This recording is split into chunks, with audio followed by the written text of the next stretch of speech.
Today we will talk about how to fix or how to solve the problem of verify your account on Tinder app.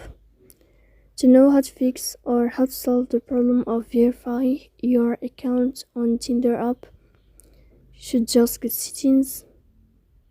In the first, you can go to the window of apps and you can click on Tinder. Then you can click on first stop and you can click OK. After that, you'll enter to the window of storage.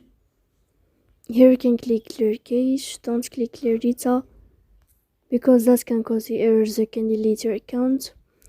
In the end, you can turn off your phone and you can wait a moment to turn on your phone again.